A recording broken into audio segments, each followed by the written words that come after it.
¿Qué tal, amigos? ¿Cómo están ustedes? Muy buenas tardes, señoras y señores, millennials comprendidos e incomprendidos que nos escuchan y nos ven desde distintas partes de este planeta Tierra, de este sistema solar, de esta galaxia llamada Vía Láctea, que está en el grupo local, que se está acercando hacia el gran atractor y más, mucho más allá de este universo y de todos los multiversos habidos y por existir.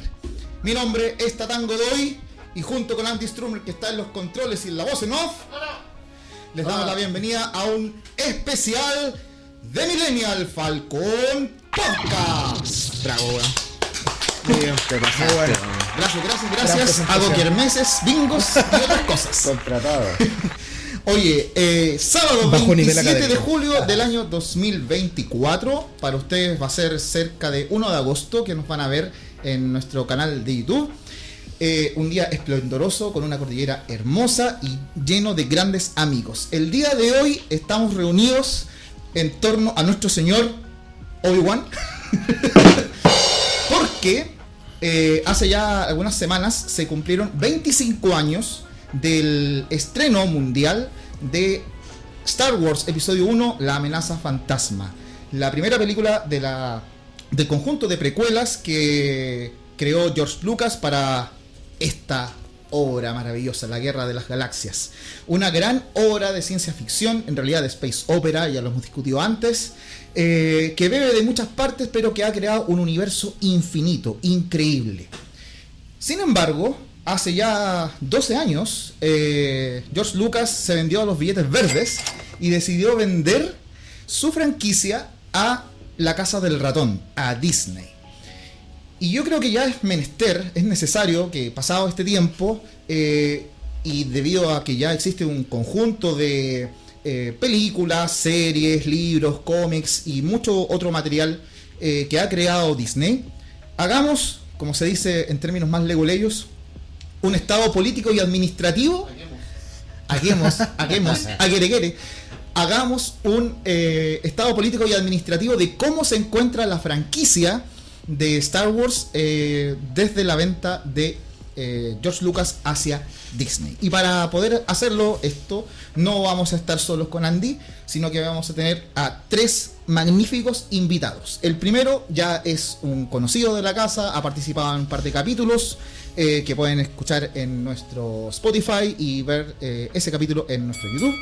Él es cineasta, tiene algunos proyectos independientes. El segundo invitado es primera vez que está acá en el podcast. Él es físico de la Universidad de Chile, trabaja actualmente como académico del Departamento de Física de la Facultad de Ciencias de la Universidad de Chile. Su área de especialidad es la física experimental del estado sólido. Y sí, tenemos una dama presente. Ella es abogada, egresada de la Universidad de Chile y que trabaja en el bastante vilipendiado hoy Poder Judicial. Así es que vamos a recibir con un fuerte aplauso a don Abraham Flores, el doctor Padilla, a don Eric Burgos y a doña Michelle Parada. Bienvenidos todos a Millennial Falcon Podcast. Bueno, muchas gracias. Gracias por la invitación y démosle. Si todo lo que uno sabe durante esta ñoñeza, claro, ha servido de algo. Ha servido de algo durante estos años. Tanto dato innecesario. Por supuesto. Tanto dato innecesario. Oye, partamos al tiro a la rodilla. ¿Qué piensan ustedes de cómo está Star Wars en este momento, en este periodo después de 12 años de que fue vendido? Michelle, partimos contigo. Bueno, es un lugar bastante particular porque nadie se esperaba que Star Wars reviviera en una primera instancia.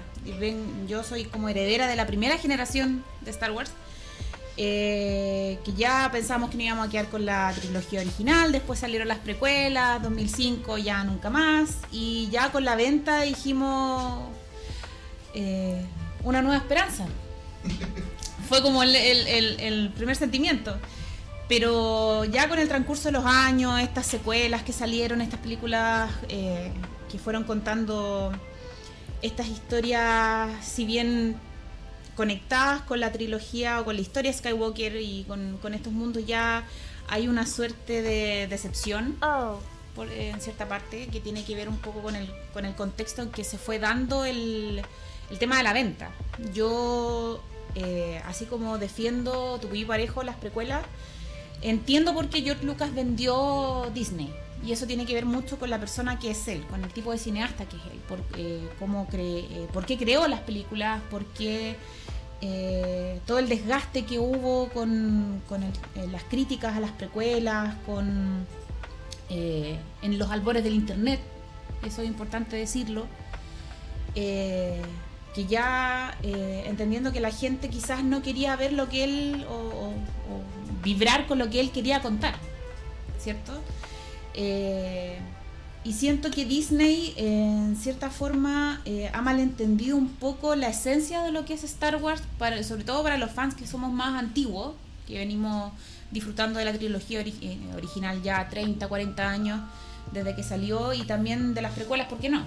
Entonces siento que Disney sí es una máquina para sacar productos. Bob Iger se encargó desde esta venta un poco monopolizar el contenido, fue muy hábil para anticiparse. Ya era su idea tener una plataforma streaming donde tener todos los contenidos, la compra de Fox, etcétera, etcétera, pero eso ya como que se aleja un poco de lo que es la trilogía en sí, pero claramente pienso yo que hay una mala utilización de la fórmula Marvel. Siento que es inoficioso el nombramiento de Kathleen Kennedy por favor. Polémica. Y que si bien no es su primera chamba, se sabe que ella ha trabajado con Spielberg desde su más tierna infancia. Exactamente. Del Entonces, día uno, prácticamente. La visión de Star Wars como una historia familiar, como una historia de padres a hijos, como fue concebida en un primer momento a fines de los 70, donde el cine buscaba en el fondo generar esperanza. Los gringos venían de perder una guerra que les costó mucha plata, entonces la gente necesitaba ver una esperanza después de las consecuencias de una guerra, una rebelión que era no era concebida como algo oscuro, sino que era una, voy a utilizar harto esta palabra, voy a ser bien majadera, una esperanza para poder volver a un sistema donde podríamos volver hacia la libertad de pensamiento, de ejecución, de reunión, etcétera, etcétera. Y con las precuelas, George Lucas entendió también muy bien el contexto político del final del siglo XX, donde si bien no fue un error politizar mucho la historia, sí encuentro que es valorable que se diferenciara la trilogía original porque era una época diferente. Mostrar en el fondo lo que es por qué una república, por qué una democracia cae. Ese punto es súper interesante y lo vamos a tocar de vuelta porque hay mucho paño que cortar en ese sentido. Abraham, desde el punto de vista del cine, de tu área de especialidad, ¿cuáles crees que han sido los fracasos o las meteduras de pata que ha tenido Disney en estos 12 años? Retomando un poco lo que dice Michelle, a mí la compra de Disney me tomó por sorpresa. Yo no estaba súper desconectado del tema Star Wars y cuando pasó esto, la última película había sido La venganza del Sith y ahí como que yo me olvidé de Star Wars. 2005. Ahí dijimos todo, se acabó. Claro, ya hasta la próxima, listo. Compremos figuritas. Pero resulta que sale esta venta y fue como, ¿what? Y ahí empezaron bien, yo creo. O sea, lo que fue The Force Awakens fue como, bien, esto era lo que yo quería ver, así en el sentido de una materialidad de lo que es los efectos especiales, lo que es como la forma de contar, incluso la fotografía, que se veía como cine. Las anteriores precuelas se veían muy digitales y digital del 2005, incluso antiguo. O sea, tú veías ahora El ataque de los clones y es fea. Es horrible. Es fea. Es un fea. tema, pero es un tema de la tecnología digital de esa época. O sea, lo que Lucas quería lograr era muy valorable, pero la tecnología no estaba en su mejor momento. Eric, ¿cuál es tu opinión respecto del estado de Star Wars ahora? Mira, a mí yo soy un poco porque me gusta Star Wars, soy fan de Star Wars. Soy poco crítico en ese sentido con lo que la maquinaria que va detrás. O sea, para mí la compra de Disney fue como, ok, veamos qué sale, pero no estaba ni decepcionado ni no le tenía un prejuicio a Disney por ser Disney. ¿Sí? Claro. Sabemos que Disney es esta máquina cultural, weón, que ha moldeado nuestra cultura durante, no sé, por los últimos 70 años. En todo, cómo entendemos el bien, el mal, la belleza, las historias de príncipes, ¿cachai? Cosas de ese estilo.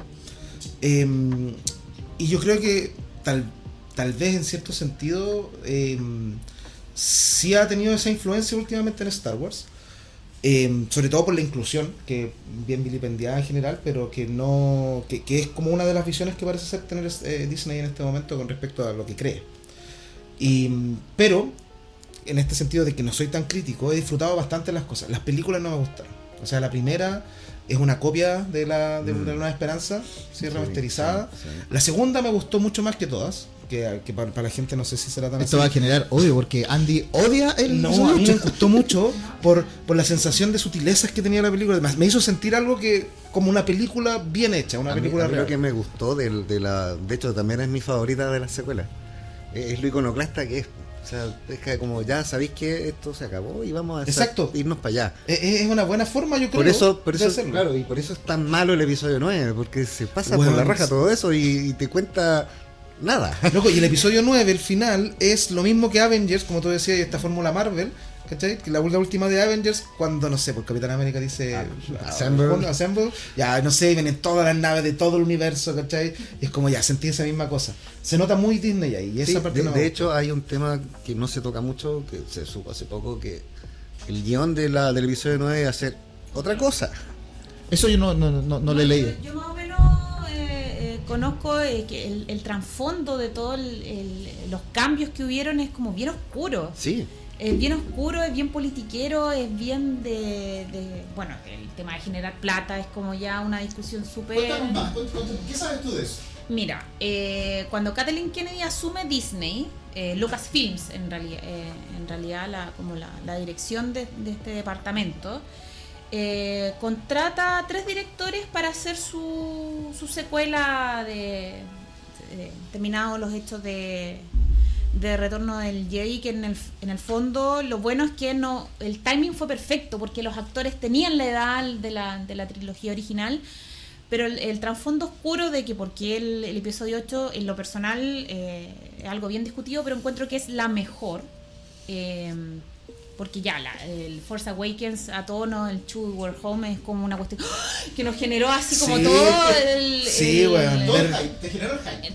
Totalmente, Yo me y acuerdo la fui a ver cuando como vi el 3 veces al trailer, Esa cine. imagen vendió el tráiler, vendió la película. ¿Cuál?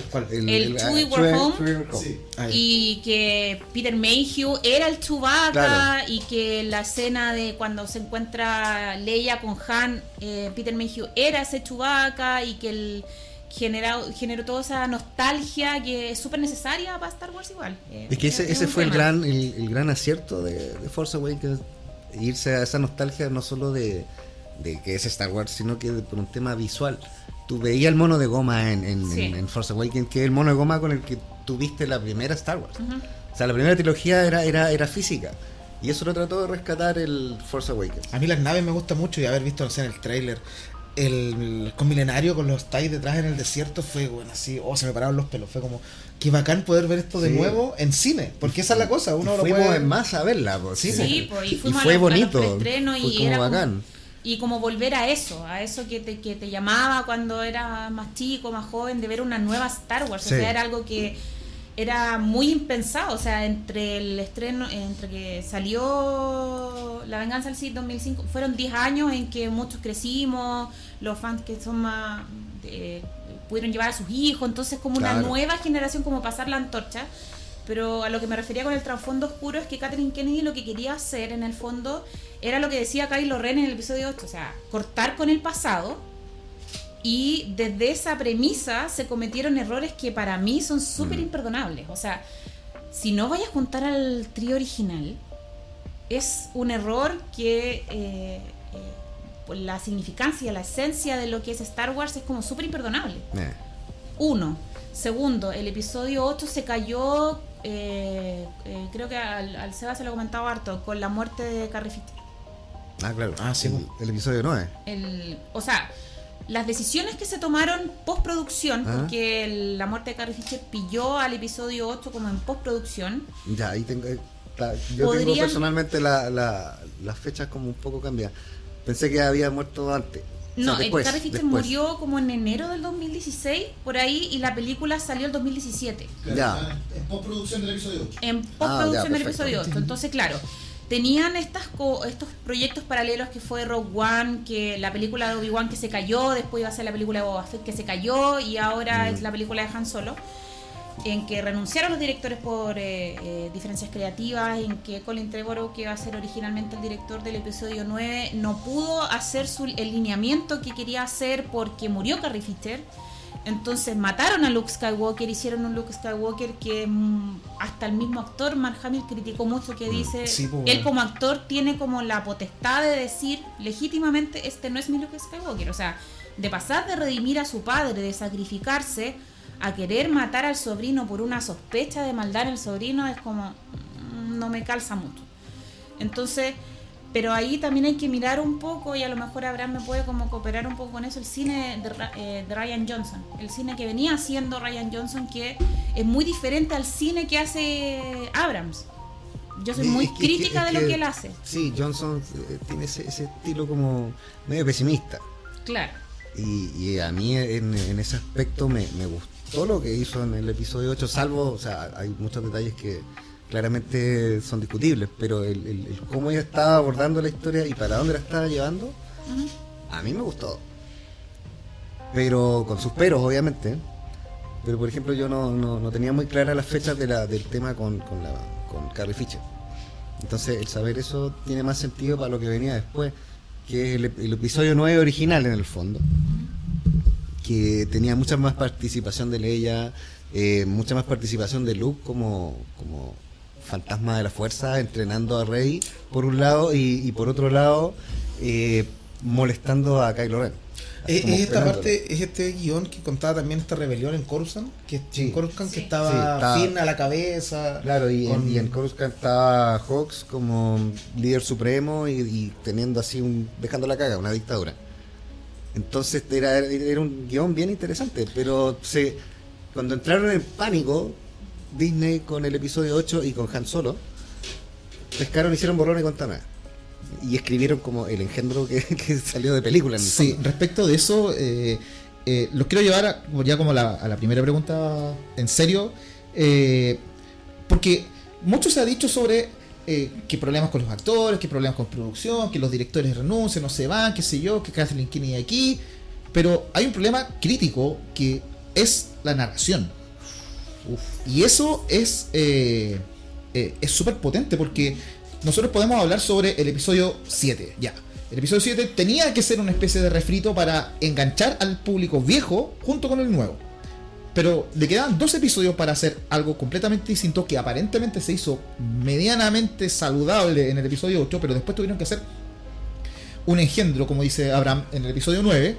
Pero el resto que ha pasado entre medio, los libros, los cómics, la serie, aparentemente tienen los mismos problemas de guión. ¿Qué es lo que está pasando ahí? ¿Por qué tanto problema de guión existen? Ahí pasa un tema de que son, al parecer, según lo que uno lee y a veces de fuentes no tan creíbles, hay demasiado equipo trabajando por su propia cuenta y no hay una conexión, no hay un lore central que todos respeten. Y déjenme meterle otro pelo a la sopa, porque se supone que cuando Kathleen Kennedy se hace cargo de Lucasfilm, ella dijo, no podemos tener este problema de tener tantos creativos. Entonces agarró un conjunto de ñoños de Star Wars, entre ellos Pablo Hidalgo, que es un chileno que está hace muchos años trabajando para Star Wars, y se supone que ellos tenían el control creativo y iban a tener una línea argumentativa sólida. ¿Qué pasó con eso? No fue tan así. O sea, yo siento que si bien Kathleen Kennedy no es George Lucas o no es de Filoni, no se puede obviar el hecho que ella tenía su propia agenda política al mando de Lucasfilms. Ella quería poner una figura femenina que fuera la nueva Luke Skywalker, por decirlo así. Porque Tenés Claro. Mara Jade, por ejemplo, la historia de Mara Jade y todo lo que podría Bueno, haber sido. la misma Leia. La misma Leia, exactamente, los hijos de Luke. O sea, tenía lo que yo Tenía que quería hacerlo, po. decir, tenía un montón de material detrás que a quien pongas lo puedes usar, Sí. si es literatura, básicamente. De hecho, po. Sí, es los que propios- el lo que primer pasó a ser error Leia, fue po. ella, cuando tomó la mano de Lucasfilm, dijo, voy a matar toda esta línea argumentativa porque este no es mi canon. Entonces ella dijo, este no es mi Star Wars. O sea, a la larga esto es un problema personal. O sea, Es una agenda personal de ella, de, hay un tema de de lo ego, que, yo creo, de también. lo que ella quiere, de la huella que ella quiso dejar, instrumentalizando a Star Wars para eso. O sea, uno puede tener opiniones de si el personaje de Rey está bien o no, pero claro, el tema, ¿a qué me refería yo con la fórmula Marvel? Detrás de Marvel está Kevin Feige, que él contrata a sus directores, les da cierta libertad creativa, pero bien limitada porque hay un lineamiento que seguir. O sea, yo siento que cuando sale Iron Man, cuando empiezan a salir estas películas que son producidas por Paramount y que después Disney compró, Kevin Feige dijo, yo quiero llegar a esto, quiero llegar al Avengers Assemble con todas las naves que decías tú y hacer una mega producción y que todo tenga sentido.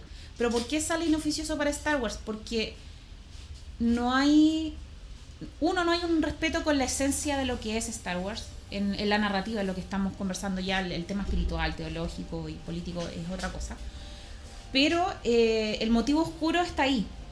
Entonces, tomando en consideración lo que la toxicidad del fan de Star Wars, que es un tema súper interesante que también podemos abordar y que se empezó a notar con el avenimiento de las precuelas, es súper triste como que haya decantado en un afán de sacar un producto que contar una buena historia.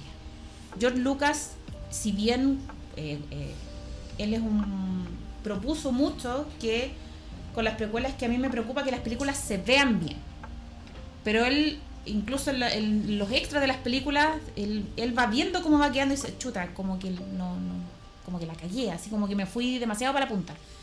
Pero siento que aquí no hay un reconocimiento de esos errores. Como decías tú, Abraham, aquí entraron en pánico con la muerte de Carrie Fisher y sacaron este engendro del demonio, este espécimen raro salido de la nada, que fue el episodio 9, que en el fondo generó como ya, más allá del agotamiento de sacar una película por año, no dejaron respirar a la saga y no dejaron que estos creativos en el fondo sacaran un producto decente.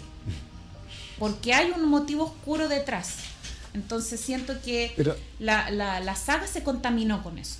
Pero rescatando un poco eso que dices, ¿dónde entra Rogue One y Andor? Es que esas son casualidades felices, como le digo yo. Pero ahí también hay un tema de que le dieron libertad creativa al Gilroy y a toda esa gente. Ujú. Y se la respetaron, porque si tú ves Andor, es una serie muy seria de cómo debería ser una guerra, ¿cachai? Desde el punto de vista de un tipo de a pie que es Andor, y de la parte burocrática imperial que son estos tipos, los que lo buscan. Y todo lo que es una rebelión, todo lo que es como la gente y cómo están los personajes. De hecho, en Andor hay una pareja de lesbianas y no te molesta en lo absoluto. Y de hecho es coherente con la historia que te están contando, cómo te la están contando, y no se siente así como impuesto. Entonces, ¿cómo funciona eso en relación a que Kennedy tenga como una agenda, ¿cachai? Que le esté poniendo? Ahí se nota que lo dejaron a los creativos hacer su pega tranquilo. Fíjate que tan poco importante es el detalle de esa pareja que tú mencionas que yo me había olvidado absolutamente de eso. Y es explícito, o sea, no es que esté sugerido, es explícito. No es como te lo sugirieron Pero sutilmente mal hecho al final del episodio para 9. nada, de hecho te importa el destino de esos personajes. Claro. Más allá de que sean lesbianas o no. Exacto, ese es el punto. Entonces está bien hecho, pero si lo impones así como in your face, así como en otras series, es como... y ahí se empieza a notar, y además va de la mano de mala narrativa. Como me pasó con Obi-Wan, como me pasó con Ahsoka. Pero Obi-Wan tenía hasta mala producción. Es que estaba ya así, si pero cuando nos mal- metamos a ese tema, mal hecha. la podemos descuidar como queráis, porque de verdad para mí fue ya ese el primer clavo del ataúd de la mediocridad de Star Wars actual. Yo cuando que estaba diciendo al principio que no era tan crítico, a eso me refería, a esos subproductos que no son las películas como tal.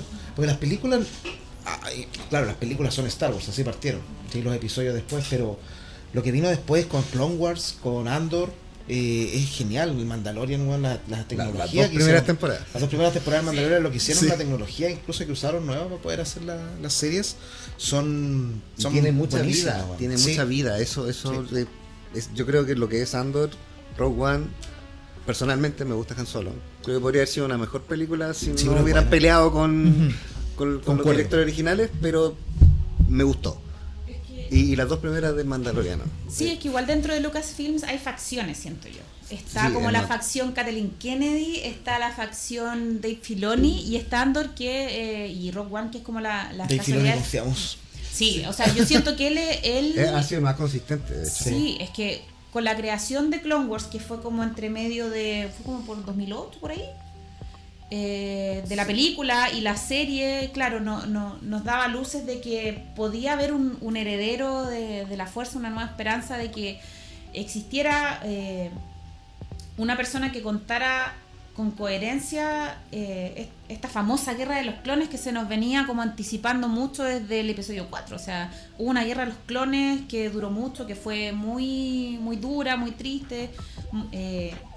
Profundizar en el personaje de Anakin, de cómo los Jedi sí eran súper guerreros, porque con la trilogía original era como muy mito. Sí, era una religión, básicamente. Pero eso, Claro, eso era le daba como una algo potencia tan grande. Imaginarte como que eran más letales. Yo me lo imaginaba así como casi. No, Lo sí, mató, sí. el láser así, y listo. No, y y lo es mató, como- y ni siquiera, así como que hacía un movimiento de mano y ya te venció. Y si lo pensáis con perspectiva, igual es algo como súper triste, porque es algo que el Imperio destruyó. Entonces, y que lo borró, porque claro, en esa escena del episodio 4, cuando vemos esta reunión de generales con Darth Vader y Sí. como que lo tiran al piso, le dicen, no, tu antigua religión, como que ya, Sí. como que ustedes están obsoletos, y que en realidad ustedes eran el brazo armado de un sistema que no funcionaba, y ya Darth Vader, ya... Ya ahí Ryan quedaste, Gosling. pero loco. Y lo mismo en la... Además viene de una escena, perdona, viene después de una escena en la que Obi-Wan te está hablando de la fuerza y, Claro. y que es como lo que nos une a la galaxia, y después aparece este tipo de negro que le asesina a un petimetre. así. Eso también se ve en el episodio 7 cuando Rey le pregunta a Han Solo si todo es verdad, si los Jedi son verdad y las cosas. Es demasiada historia, han pasado Claro. ¿cuánto? Como 70 años desde 30 que... años. 30 años desde el final 6. Pero ya desde el episodio 6 habían pasado otros 30 o 40 desde que empezó el Imperio. Entonces ahí ya Claro. tenéis como A ver, 70 años que no se había escuchado de los Jedi, que eran, Claro. que eran un mito, que murieron hace muchos años por alguna cosa. Pero a lo que Rey alude es a la trilogía original. Claro, Claro, a Rebelión los contra el personajes. Imperio, Claro. a esos personajes, Claro, más, claro. más que a lo que se habló en las precuelas. Ah, sí, pero como Jedi, sí. Ya. Este ha sido una buena introducción. Me ha gustado lo que ha salido. Hemos descuidado a Kathleen Kennedy. Y podemos más. Y podemos más, ¿no? Si siempre se puede. Yo creo que vamos a quedar cortos para este pelambre, pero Parte 2. pero hablemos de cosas más felices. No sé si más felices o no, pero vamos a personalizar un poco más la conversación. Michelle, tú que eres abogada, ¿consideras, con todo tu conocimiento político, legal, etcétera, que la República estaba condenada al fracaso desde el principio, y que el imperio era inevitable? Y voy a hacer la conexión al tiro con lo que estábamos viviendo hoy, y tú lo mencionaste de soslayo un poco, cuando hablaste de que George Lucas había leído bien el momento político cuando hizo las precuelas. Sí. Sabemos que el mundo está viviendo una crisis de las democracias representativas hoy. Y eso se ve mucho en las precuelas. Hay una crisis. The Acolyte igual te lo muestra más o menos bien, pero te lo muestra igual. ¿Era inevitable el imperio? Mira, citando a nuestro operador Gran Palpatine, hay que volver como a las primeras enseñanzas. Lucas dice que la política es cíclica. Lo dijo cuando salieron las precuelas, y es algo que es súper cierto. Si tú ves la historia de la humanidad, desde la creación de la democracia siempre han habido regímenes totalitario en distintas partes del mundo, y los más terribles han salido desde la democracia. Entonces, en ese entendido, sí está destinada al fracaso, porque siempre tiene que haber algo que rompa un poco la fe en las personas. Y eso se manifiesta mucho en las precuelas en dos personajes muy importantes, que uno que es Palpatine, que en el fondo es un personaje que desde la política pretende desde las sombras, con mucha paciencia, con mucho cuidado, manipular las pasiones de la gente. Los grandes dictadores hacen eso, desde el carisma de Palpatine como un senador de un planeta pacífico, empezar a crear un ideario desde las sombras de que el sistema tiene que cambiar, ya, porque si bien la democracia es como un sistema ideal, no es para todos. Ya en el universo Star Wars tenemos un planeta que es Coruscant, que es la Meca, es la capital, pero también tenemos una galaxia que está bien exterior y que está bien descuidada de este sistema. Y eso también ocurre en muchas partes del mundo. Ahora tenemos la guerra Rusia-Ucrania, tenemos la guerra de Israel con Palestina, que siempre son los más inocentes los que van perdiendo un poco. Entonces Palpatine en el fondo representa todo ese ideario del político que por un lado defiende el sistema y está a cargo de este sistema y que necesita poder para cambiar el sistema. Y por otro lado tenemos el personaje de Mace Windu, que viene de la Orden Jedi, de una organización que es más bien meritocrática, pero que representa la arrogancia de que el sistema funciona y que siempre va a funcionar y que siempre va a estar al pie del cañón y que no hay corrupción y aquí no nos van a pasar balas.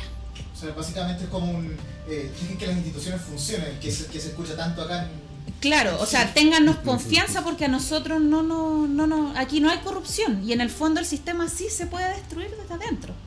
Entonces, en ese momento histórico de Star Wars que vimos en las precuelas preciso, sí estaba destinada al fracaso.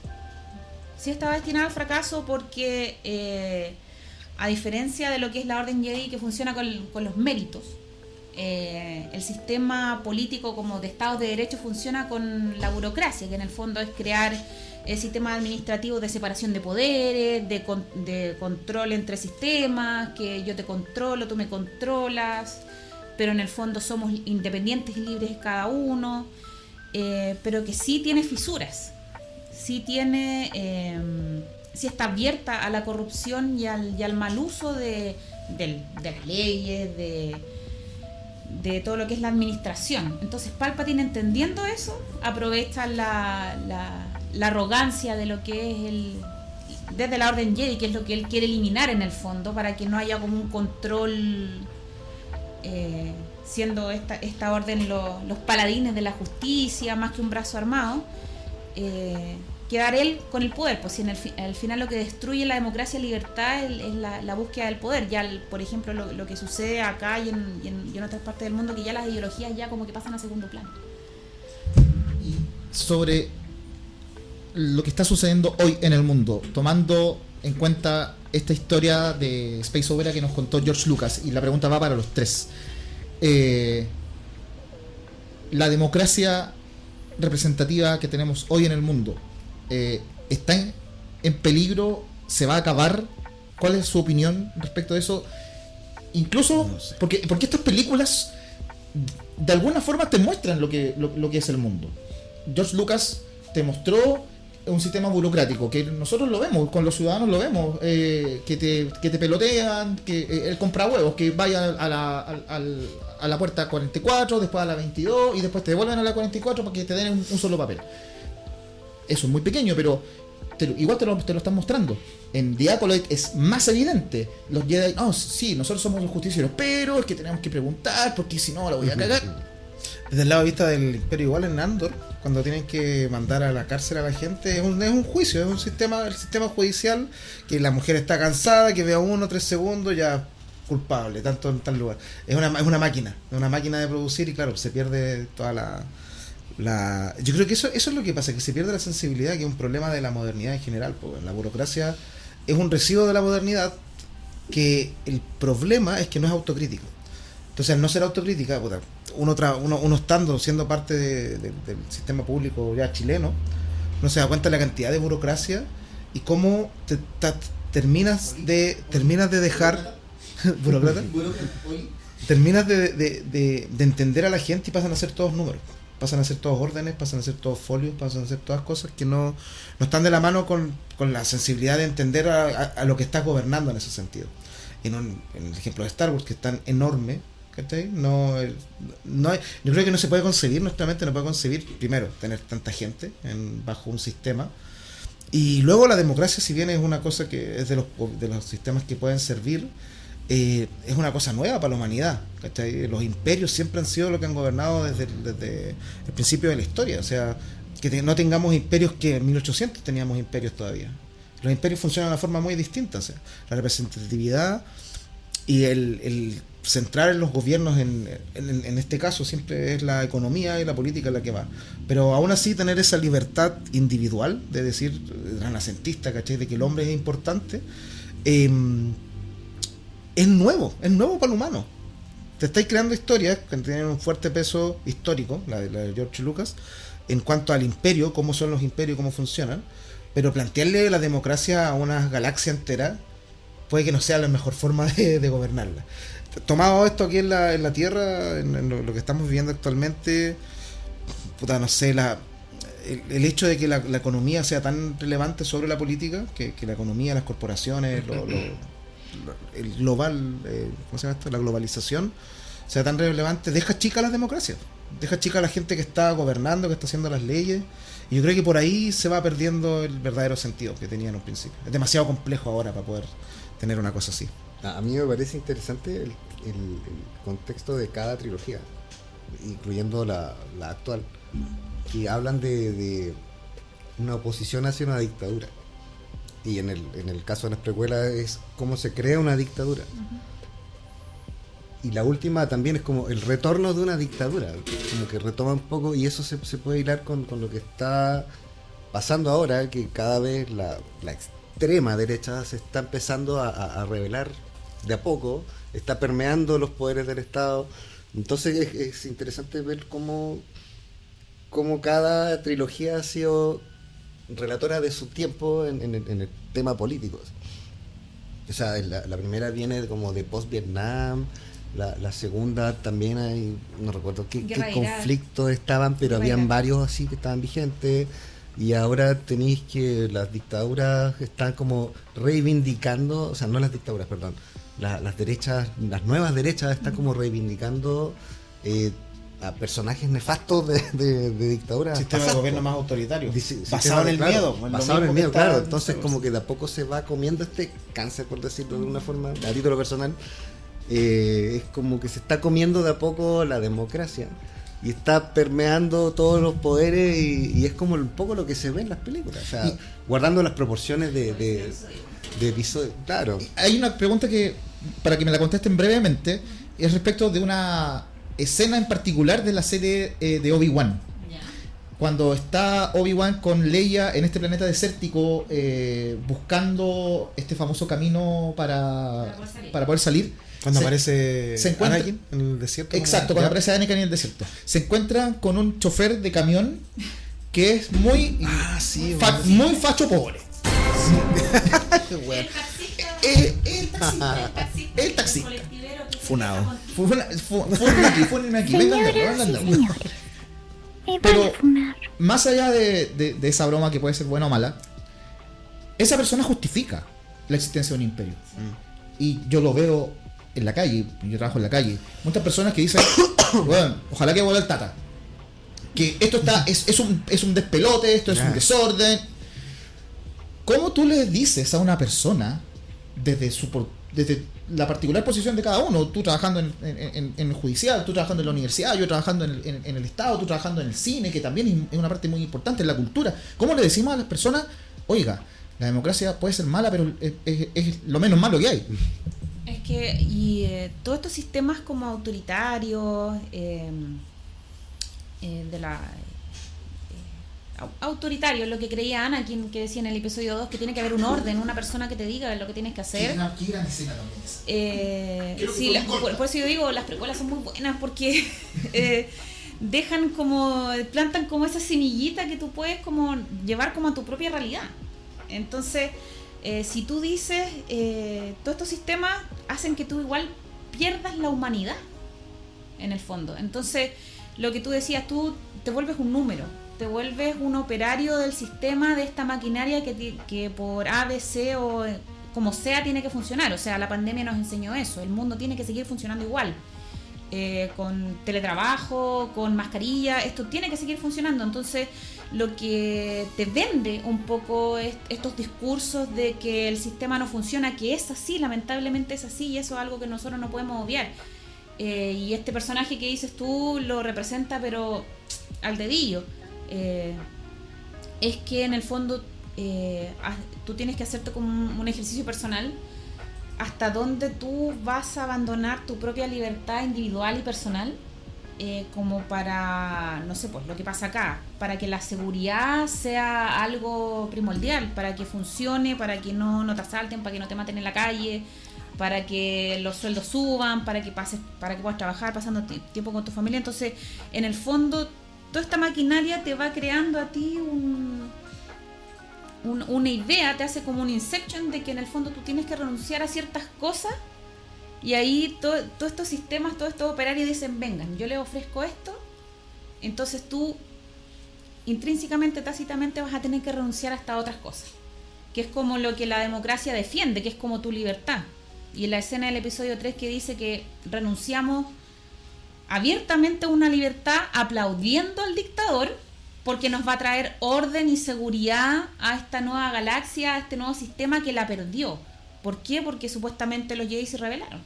Y en el fondo sucedió. Don Abraham, pasemos a datos o cosas un poco más técnicas respecto de el cine. Veamos. ¿Qué te ha parecido un poco el desarrollo tecnológico que ha existido desde que Disney compró Star Wars para la creación del producto, yendo más allá del producto final? Los métodos son distintos, qué cosas interesantes hay, qué cosas podrías aplicar. Mira, yo creo que desde el inicio que la saga, la franquicia, partió de la base del efecto especial, de cómo generar nuevos mundos. O sea, la Gran Galaxia, hasta ese punto, la única película que había tenido naves espaciales y el espacio de forma realista fue 2001. Que esa fue como del 69 más o menos. Y pasó todo este tiempo hasta que Lucas empezó con toda su idea, con toda su épica, y necesitó desarrollar tecnología para poder llevar a cabo su visión. Entonces la saga siempre estaba marcada del cambio tecnológico en pos de un formato audiovisual. Entonces siempre ha buscado como marcar un antes y un después en lo que es efectos especiales. O sea, la trilogía original generó un cambio completo en lo que fue el cómo se hacía el efecto especial, en el cómo se encaraba el efecto especial a nivel narrativo y a nivel de creación de personajes. No es la primera que lo hizo, la primera fue King Kong, del año 33, imagínate. Pero esta generó un cambio tecnológico porque ya estaba disponible, ya la tecnología había avanzado mucho desde King Kong, entonces se podía narrar de otra forma. Si nos vamos a las precuelas también, las precuelas fueron las primeras películas hechas totalmente en cine digital. Entonces siempre está el espíritu de innovar de alguna forma para la creación de mundos y obviamente para ganar plata. Porque esto genera, no son un tema de que estamos hablando de que las películas generan taquilla ni nada, sino que la tecnología que se crea en estas películas se vende para otras producciones. Entonces desde que Lucas inventó Industrial Light and Magic a través de las primeras películas de la Gran Galaxia, empezó a generar servicios, a generar para otras películas, otros proyectos que tenían que ver con efectos especiales que ni siquiera son películas fantásticas. ILM no es Disney todavía. No. Yo estuve que se quedó con ILM. ILM sigue siendo ILM. Ya. O sea, la compra de Disney fue de Lucasfilm. De Lucasfilm y la franquicia es y la franquicia que depende de ella. Claro. ILM es una industria aparte, que creció desde Star Wars, pero es una industria aparte. O sea, ellos hacen para todas las películas. O sea, desde una película histórica te pueden hacer los efectos especiales para generar ese contexto histórico, hasta un monstruo, una película de rayos láser, no sé, como quieras. Entonces el tema de la tecnología que se ha creado actualmente, creo que también han aprovechado ese impulso de la franquicia como algo que marca un antes y un después dentro de lo que es la tecnología y la narrativa. Ahora bien, independiente del producto final, creo que se ha aprovechado mejor en los proyectos más, digamos, estamos hablando de la serie, los que han sido de mejor factura, no tanto como en lo visual, sino que en lo narrativo y en la coherencia de su narrativa, que son Andor y las 2 primeras temporadas del Mandaloriano, diría yo. ¿Cómo tú? Déjame agarrar ahí Dale, con el Mandaloriano. dale, no te interrumpo. Con el Mandaloriano fue donde ocuparon la tecnología nueva de mejor forma, de forma más evidente. No recuerdo exactamente cómo se llama ahora, pero es una... Parece que Es como una especie de domo Ah, sí, Sí. volumen creo que se llama. que proyectan el entorno del lugar y es como que van avanzando en lo que es parte set, y tienes el relleno de este domo y tú lo ves en la imagen y es perfecto, es real, ¿cachai? Esa innovación la trajeron desde el Mandaloriano y la han ido ocupando en distintos proyectos. Ahora mira, no he visto The Acolyte, pero lo que he leído y lo que he escuchado de digamos, críticos serios, no de estos que vomitan así con información ni odio, sino que lo hablan desde el punto de vista audiovisual, al parecer no se ocupaba esa tecnología. Entonces, ¿qué pasa ahí? Hay un avance de la tecnología, pero no se usa, entonces... Pero creo que digamos, el impulso tecnológico que han hecho fue esta pantalla tipo domo que proyecta imágenes y que te hace mejorar mucho más la creación de mundo.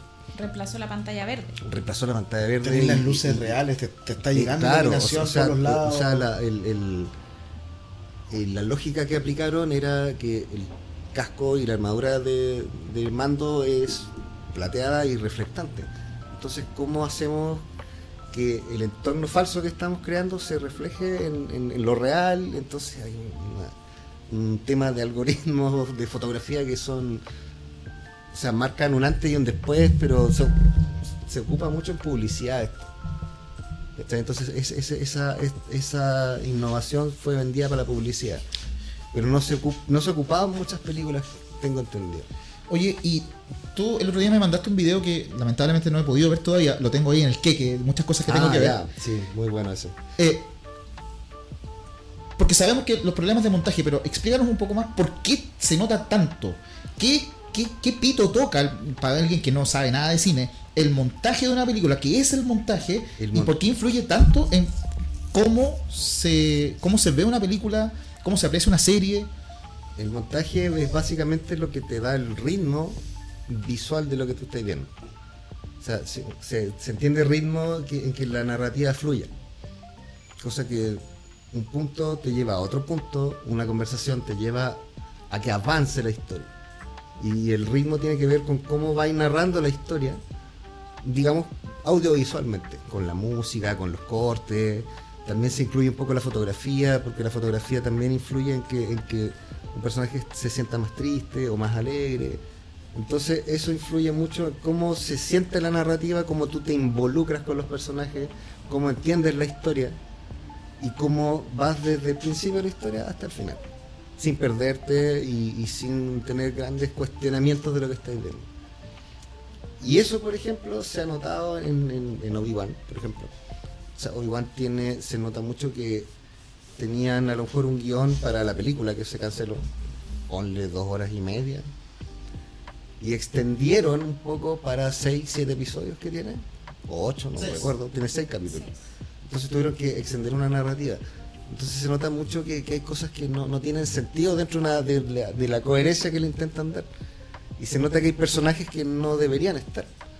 Y hay cosas que también tienen que ver con cómo se filmó y cómo se cortó ese plano para armar el hilo conductor a nivel audiovisual. Entonces hay cosas que o te atrasan la trama, o te la enredan, o no te contestan las preguntas que plantean.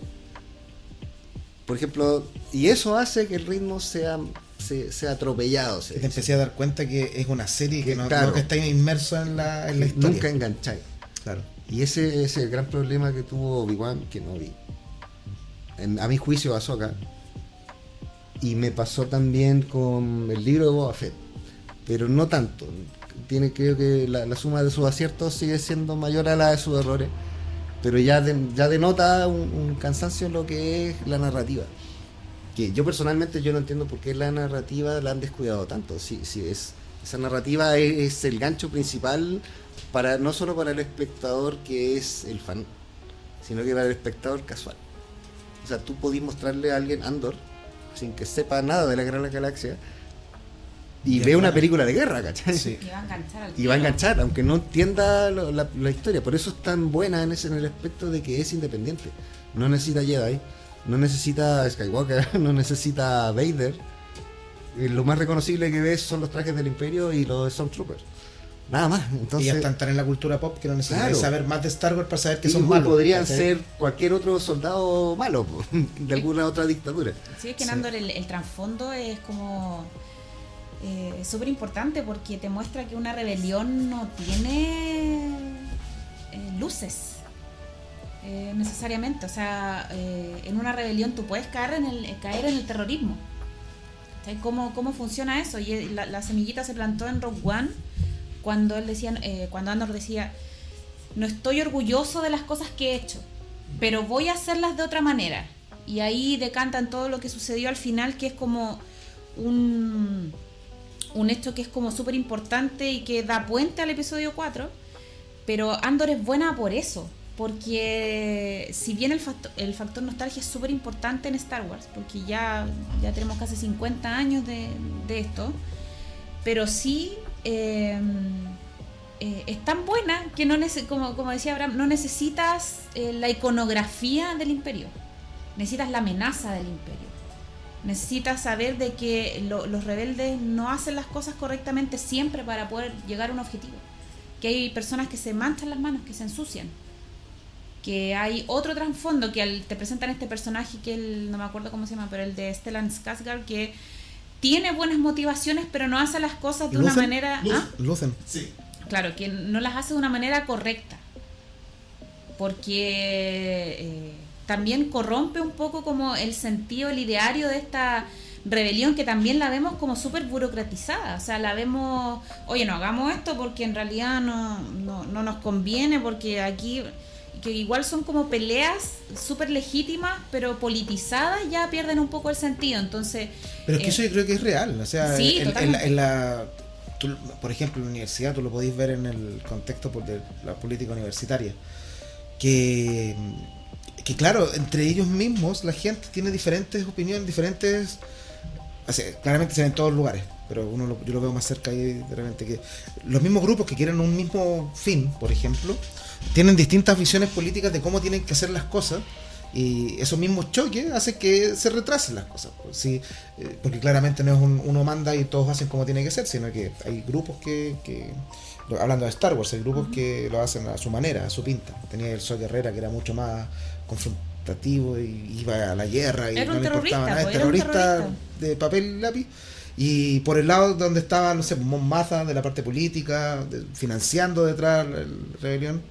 Y a mí me encantó esa parte. Esa parte de Star Wars yo la encuentro súper rica cuando te gusta Star Wars, pero no simplemente te gustan las batallas de láser, las naves espaciales, sino que esa como densidad en ese sentido, en la política, es genial. Para mí es súper atrayente, porque todas esas pequeñas sutilezas que veis son cosas que pasan de verdad y le da como más profundidad a todo, a los personajes, al verdadero significado, ¿cachai? De la frase que dice, no sé, pues Leia en el episodio 4, murieron algunos rebeldes por traer esta información, o murieron muchos rebeldes. Sí. Ahí veis todo, pues, tenéis toda la historia de cómo llegáis a ese punto, cómo llegáis a que la rebelión tenga un paso para poder ganar. Y hablando de lo que, porque básicamente Andor va a ser la primera temporada, la segunda, y la tercera es Rogue One. Sí. Y el cómo ha sido narrada esa parte de que uno se la imaginaba solamente. O sea, cómo vienen arrancando, como partía del episodio 4, vienen arrancando y después te explican qué es lo que traen y cómo se obtuvo. Uno se imaginaba así una misión suicida, pero... Y te la muestran y visualmente es una excelente película, sigue Sí. siéndolo. Y Andor es una excelente serie, entonces ver que esto es lo que en el fondo es el Star Wars que yo quería ver, la evolución que yo quería ver. Les voy a hacer 2 preguntas para que las tengan en su mente y me las contesten al final. Primero, para ustedes, ¿cuál es el mejor producto de Disney, de Star Wars en la era Disney? Y segundo, ¿cuál debiese ser el futuro de Star Wars? Si por la línea de las series bien hechas o las películas igual aguantan. Es para que lo piense. Porque ahora voy a ir con una pregunta para nuestro amigo Eric. Vamos. Sobre sabemos que Star Wars es una serie, es una space opera, y yo que tengo doble militancia, a mí me gusta Star Trek porque hay muchas cosas, sí, abuchéenme, todo lo que vengan de uno, No, vengan de jamás. uno. Sin Star Trek no existe Star Wars.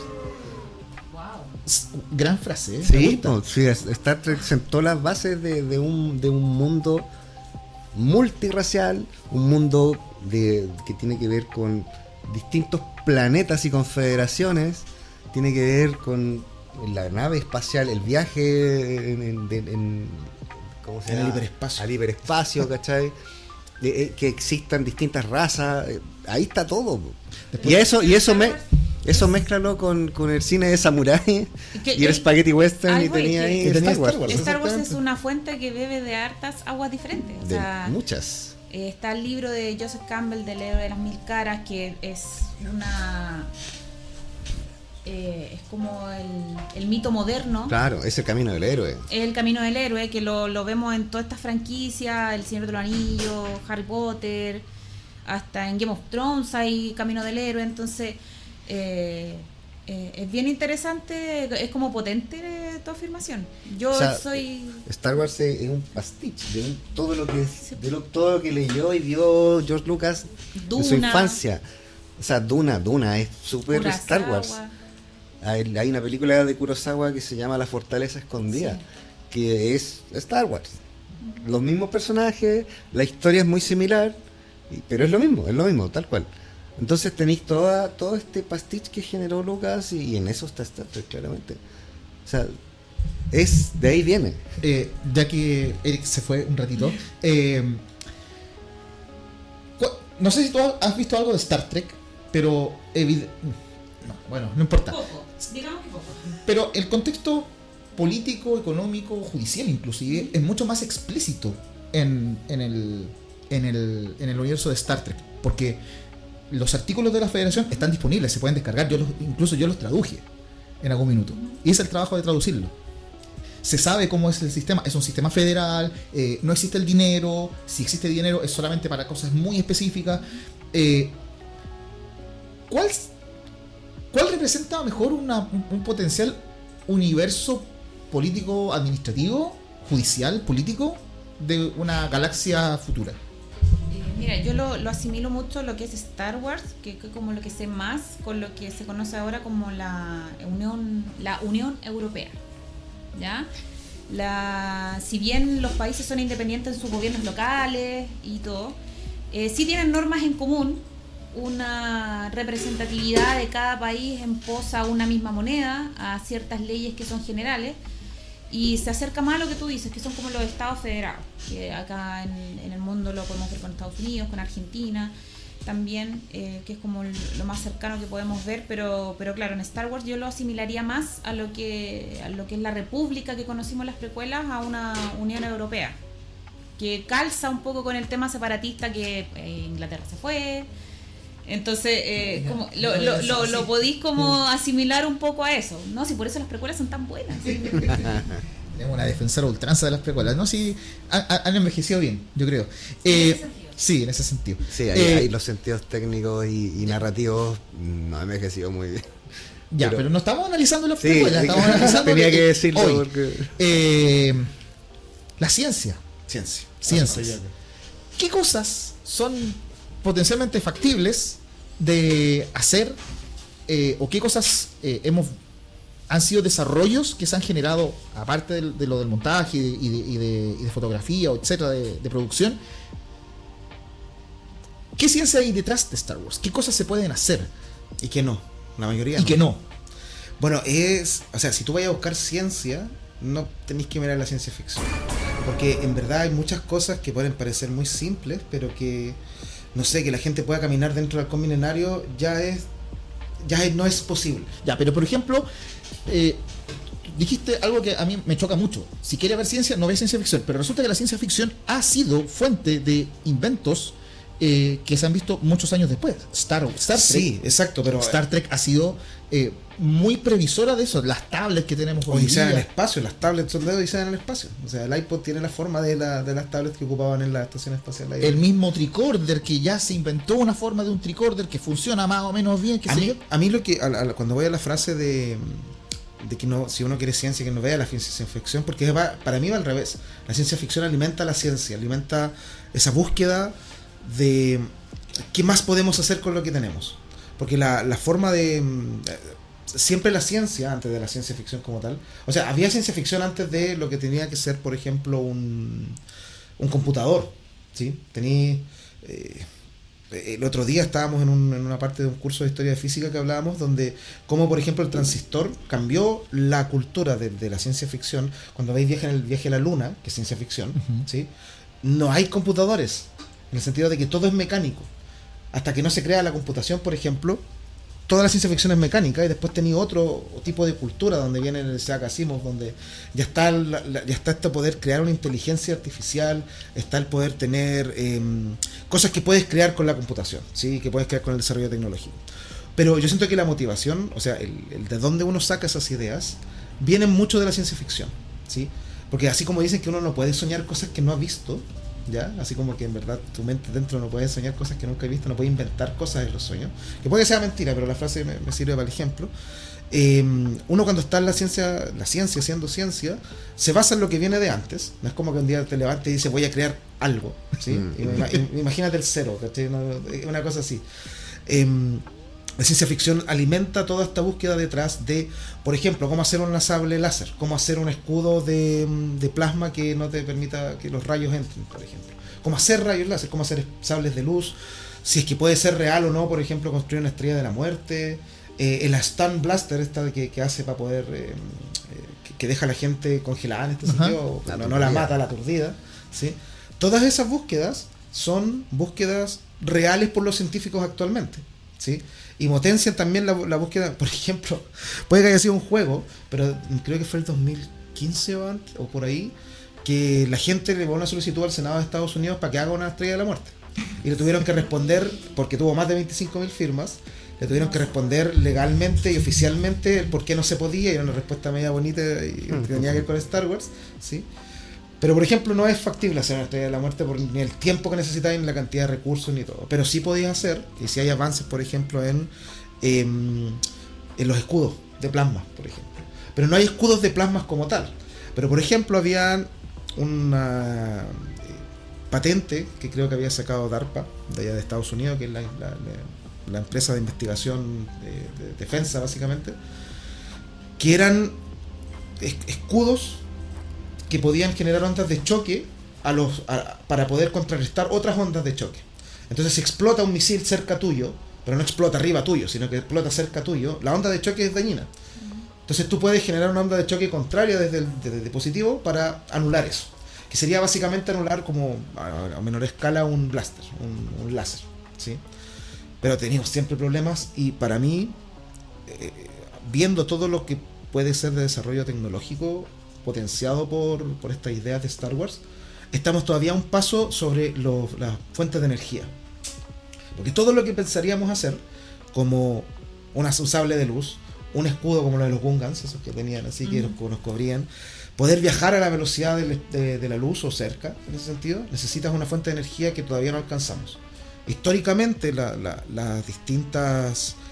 distintos cambios de paradigma en la ciencia vienen acompañados de nuevas fuentes de energía. O sea, en la edad de bronce viene con el fuego, ¿sí? La revolución industrial viene con el petróleo, la era nuclear viene con el descubrimiento de la energía nuclear, y eso hace que podamos hacer miniaturas de cosas que antes eran gigantes, como los computadores, pero ¿cómo hacemos la fuente de poder de un sable láser? Entonces, el sable láser por sí solo tiene una piedra, que es la Kyber, el cristal Kyber, que se supone que le da energía al láser. Lo más cercano a un láser, pero que no es láser, que es plasma, es una espada que hicieron unos tipos de internet, no me acuerdo bien el canal, cómo se llama, que funciona con gas propano. Y sí. Y esta espada llega a 4000 grados de temperatura, grados Fahrenheit, y derrite cosas. O sea, tú la pasas por la mesa y la vas a derretir, y tiene una altura como de este porte, y se ve como si fuera una espada láser. ¿Sí? Se ve, pero tiene que tener una mochila, así como los primeros Proto Saber, que eran los de la antigua Ghostbusters, una cosa así. Una mochila como la de Ghostbusters ahora, pero en la historia de Star Wars también, 1000 años, no sé, tú Seba, a ver si... Seba, tú que eres más ahí atento con los detalles. El Proto Saber que sale en Star Wars, que son de los primeros, ¿cuántos años eran? ¿1000 años antes? Se supone que son 25.000 años antes la... Estáis haciendo ahí los sonidos especiales. Estoy haciendo los sonidos especiales. Perfecto. Y ahí se apagó. 25.000 años antes se creó el primer protosable, que necesitaba una fuente de poder que tú tenías que estar colgada acá en el cinto y con un cable que pasaba por detrás de tu espalda. Claro, y esto es lo mismo. La actual, la que uno ve como la que puede buscar en internet como un sable de luz, en verdad es una llama de gas propano que tiene partes que son bastante caras y todo, pero te la ponía en la espalda de la mochila y tenía una llama de este porte que es como una sable de luz. El problema de poder hacer un verdadero sable de luz es que no podéis contener el láser que necesitáis. Por ejemplo, necesitáis siempre arriba tener un tope, y el plasma, confinarlo, necesitáis tener campos magnéticos.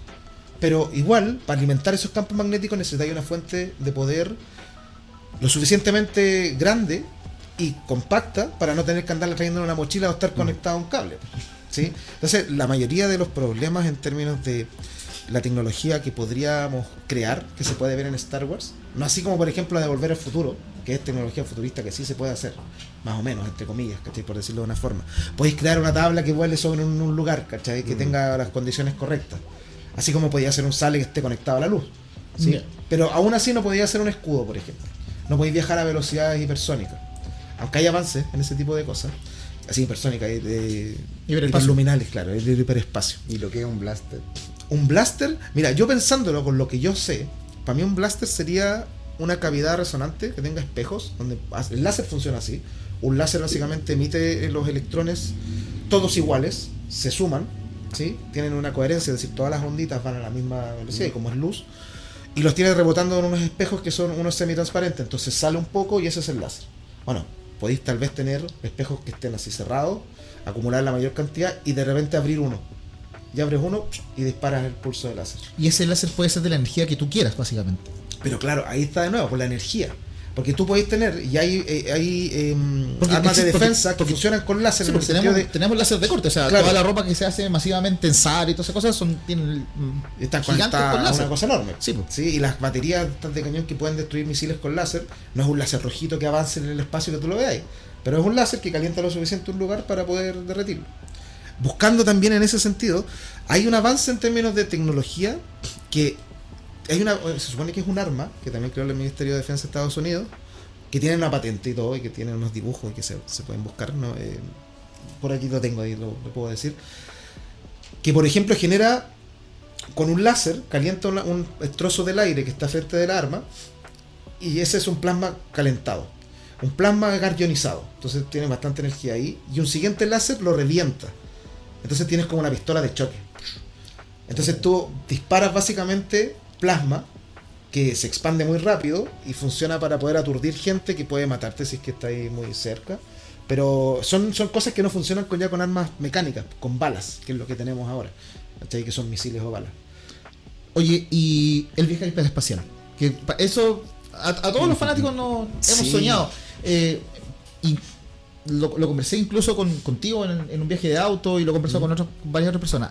De Star Trek hay un científico, Miguel Alcubierre, que es un físico teórico mexicano, que hizo todas las ecuaciones para el warp drive de Star Trek. Lo que dice Eric también choca con eso, que la fuente de energía es tiene que ser muy grande la fuente de energía, pero ¿qué tan cerca estamos por No. último, viajar? No sé. Mira, en términos de viajes, uno está Miguel, ¿cómo se llama? Alcubierre, sí, ¿cierto? lo que estaba mencionando yo ahora. Ese Alcubierre lo que dice es que en vez de moverse uno, a ver, ¿cuál es el gran problema de acelerar una nave? Primero es la aceleración, ¿sí? Y segundo que entre más cerca de la velocidad de la luz vas, más energía necesitas. La teoría dice, la física dice que uno no puede mover una partícula a la velocidad de la luz que no haya nacido a la velocidad de la luz, básicamente. Y que no tiene que tener masa, por eso los fotones se mueven a la velocidad de la luz, ¿sí? Entonces las cosas se pueden mover muy cerca de la velocidad de la luz, pero no a la velocidad de la luz. Entonces necesitaría energía infinita para acelerar una nave y que viaje a la velocidad de la luz. ¿Cómo solucionas eso? Moviendo el espacio alrededor de la nave, ¿sí? Entonces, imagínate en una piscina, es como que vaya en la cresta de la ola. Tú no tienes ni una aceleración propia, como un barquito, el espacio te va moviendo. Entonces lo que dice el QVR, por ejemplo, es que tú estás en el espacio y tienes la energía suficiente para hacer una bola delante y atrás que se mueva, como si vieras entre dos olas y que se mueve con la cresta de la ola. Pero para eso necesitas una energía muy grande, muy grande. Entonces eso no... Hace poco, por lo que me acuerdo, vi que habían encontrado un paper que había encontrado que ya el problema de la teoría era que necesitaba masa negativa, que ahora se podía hacer bajo algunas excepciones con la masa positiva, es decir, con verdadera masa, que podría tener un pincelazo ahí de realista que se pudiera hacer. Pero yo creo que lo más cerca que estamos son los propulsores iónicos. Los propulsores iónicos existen, son defensa, si son ¿cómo se llama? Investigaciones actuales que se están realizando, y básicamente un propulsor iónico es acelerar carga electromagnética, es estirar ondas electromagnéticas y que te impulsen, ¿sí? Es no tener esa fuerza que genera quemar el combustible como tal, y que es súper rápida, o sea, tienes aceleración suficiente para escapar la Tierra, ¿sí? Pero aquí lo que tienes es una aceleración muy pequeña, pero constante, y que puede ser infinita en términos de energía, porque si tienes una fuente de energía como el Sol, lo puedes alimentar, aceleras iones, aceleras electrones. Y en la repulsión, la ley de conservación de la fuerza, básicamente, la ley de Newton, esa acción igual reacción. Entonces puedes tener una aceleración tan pequeña como una hoja cayendo, ¿sí? El peso de una hoja, eso que acelera, ese peso es muy pequeño, pero constante, para siempre. Entonces, lo que te puedes demorar en llegar a un lugar, vas a partir, no sé, pues acelerando a muy pequeña, por un número, una aceleración baja. Claro, 1 metro por segundo cuadrado, una cosa así que... O que puede ser rápido, pero en el espacio. Pero si lo tienes por 10 años funcionando, como la aceleración cambia la velocidad, eventualmente vas a llegar a velocidades muy grandes y no necesitas más energía para eso. En eso sí hay actuales investigaciones. La cosa es que no podríais partir de la Tierra. Siempre tenéis que partir del espacio porque no tenéis la fuerza para sacarte de la Tierra. Y brevemente, hubo mucha controversia respecto del tamaño de la empuñadura de los sables de luz de Acolyte. Ah, sí. ¿Qué nos puedes contar sobre eso? Bueno, eso yo lo vi porque tiene que estar relacionado ahí con tu área, que es la tecnología que se usa detrás de las películas, que a veces va de la mano con el avance tecnológico de cosas, o sea, el poder tener LEDs, ¿sí? Poder tener estas pantallas que, ¿cómo le habías llamado al domo este que se usa para grabar el volumen, por ejemplo? Para poder tener este tipo de cosas necesitáis LEDs, ¿sí? Y los LEDs no se podían hacer de todos los colores hasta como el 92, creo, ¿sí? Entonces, incluso la antigua Star Wars no podía haber usado LEDs, aunque quisiera, porque no existía la tecnología. Y las espadas actuales que se usan son de LEDs, ¿sí? Pero ahí la empuñadura de estas nuevas series es más grande porque necesita la electrónica y porque si buscan es un video en internet donde sale explicando el creador de las espadas, que básicamente toda la electrónica hizo que el sable sea más gordo de lo que se veía antes, porque antes usaba un palo, ¿sí? Y se ponían después los efectos. Aquí el sable es brillante, Sí. es realmente brillante y se ve como tiene que ser. El video que sale en internet, el creador explica y dice, bueno, en la empuñadura hay dos plásticos semitransparentes, igual que este juguete, que es un juguete de Hasbro, y adentro tiene un conjunto de LEDs, y como dice Eric, la empuñadura es muy grande porque necesita un motor para que saque la cuestión, y los LEDs son flexibles, y lo que hace es que te da un sentido de realidad porque el sable ilumina de verdad. Y eso yo creo que es uno de los aciertos que tiene Diagonal. No sé si el único, pero es uno de los Es pocos que claro, aciertos que hay. puedes alumbrar, puedes usar es que las fuentes de luz son muy importantes para, yo creo, para nuestra percepción de la realidad. O sea, hay cosas que se pueden ver falsas estando iluminadas de alguna forma. ¿Sí? O sea, clave en el cine de ciencia ficción, el cómo fotografías los efectos. Exacto. Entonces, Entonces, si no los delata más o menos. exacto, porque lo mismo, el poder hacer que la armadura del Mandalorian reflejara, si lo pones en una pantalla verde no refleja nada. Y no reflejas las formas y todo. Y que Entonces, es un trabajo de postproducción más grande, claro, porque entonces, tenéis que crear el reflejo. y si tenía un sable láser que de verdad parece sable láser, va a iluminar su entorno de esa forma y se ve más realista. Y eso es... Pero eso yo creo que también tiene que ver como con la búsqueda que se está dando como en el cine en general, si Abraham me puede ayudar un poco con eso, de hacer ahora todo más práctico, y no todo tan digital. Lo que pasa es dar un que, sentido de realidad. claro, hay un tema con el digital, se empezó a dar fuerte de finales de los 90 y siempre ha habido una evolución en el tema de buscar el realismo. O sea, han pasado, tú ves películas como Matrix que han envejecido mucho precisamente por el digital. Las mismas precuelas, o sea, tú ves el episodio 1, que es casi todo práctico, salvo las cosas como espaciales, que son ahí hay un poco más de digital, pero el mundo es casi todo práctico. O sea, aplicó mucho lo que era el sentido de la practicidad del efecto y que se vea en cámara directamente. Ya para el episodio 2, eso se hizo todo digital. Parece estar Y en un es- juego de Play. Sí, ¿no? y El es episodio 2. muy notorio el cambio. Sí. Pero si tú te vas a otras películas que ya son como, no sé, lo que hizo Weta con el Señor de los Anillos, ya ahí buscaba otra forma de mostrarte el digital, porque lo hacía con película de cine en el fondo. O sea, no hacía que el digital reemplazara al cine, sino que se juntara con el cine. Es una herramienta. Es ¿no? una Un herramienta, fin. claro. Porque mucho se habló en su momento de la muerte del cine. El cine va a morir por el advenimiento del cine digital. Y no, pues, la idea es que sea un complemento y que la mezcla sea perfecta. O sea, las películas actuales de ciencia ficción, no sé, Duna tiene un digital casi impecable. Entonces, el mismo Mandaloriano, que el digital es muy realista. Entonces, va a que toda esta tecnología de digital busque el realismo, pero que no sea intrusivo. Eso es lo que busca en el fondo. O sea, que tú veas, que no te salte, que no te provoque un poco también lo que los gringos llaman uncanny valley, que es cuando tú ves una imagen que sabes que no es real y que te choca. Pasa con los dibujos de inteligencia artificial. A mucha Sí. gente, a mí personalmente me provocan como un rechazo porque sé que algo no está bien. Y eso pasaba mucho con el digital, con el mal digital. Y que no quiere decir que no siga habiendo mal digital, pero ya tiene que ver con temas de presupuesto y de tiempo. O sea, un buen digital y una buena integración necesita tiempo. O sea, tenés que tomarte unos 2 o 3 años para que la postproducción te logre hacer un digital bueno y que no te salte. Ahora también tiene que ver con cómo la gente es más o menos exigente a eso. O sea, Es también de la mano de cómo la tecnología se va desarrollando, Claro. porque el digital que podéis ahora computar y hacer la postproducción y todo, no sé, hace 10 años, 15 años tal vez se demoraba un mes Claro. ya en el computador, porque no tenía ni siquiera la tecnología, pero el aún así, procesador y todo. para aún poder así hacerlo teniendo bien. la tecnología, también tiene que ver con presupuestos y tiempo. Ah, sí, pues, porque si no- tú ves el digital de la última Godzilla, que de hecho ganó un Oscar, es un digital que lo hicieron con 15 millones de dólares versus Claro. Flash, que tenía 300 y el digital es un asco. Entonces también hay un tema de cómo encaran el efecto, cuánto se demoran en hacerlo y en desarrollarlo, y que no solo sea un efecto bonito, sino que sea dramáticamente importante para la película que está viendo. Oye, el tiempo pasa, pero increíblemente rápido. Así que volvamos a las preguntas que les habías hecho. Dale. ¿Cuál es para ustedes el mejor producto de Star Wars en la era Disney?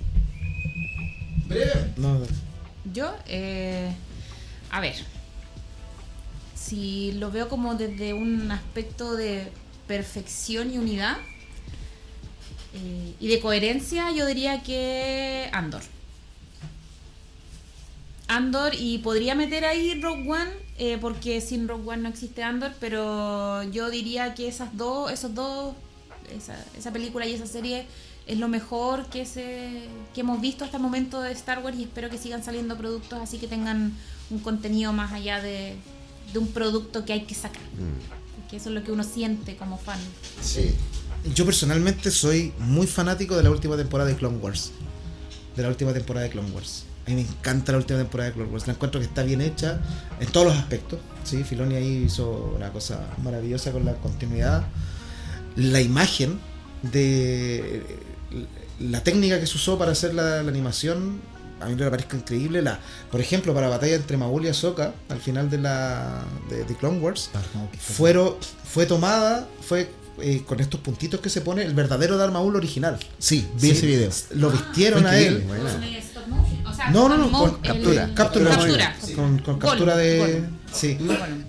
Y entonces las batallas son el sentimiento que tiene uno cuando ve a Maul en esos episodios con lo que veía Maul en el episodio 1, se siente lo mismo, se ve lo mismo, son las mismas formas de todo. Está muy bien hecho en términos de historia y todo. Tiene algunos otros capítulos medio rellenos, pero en general para mí es de lo mejor que ha creado Disney.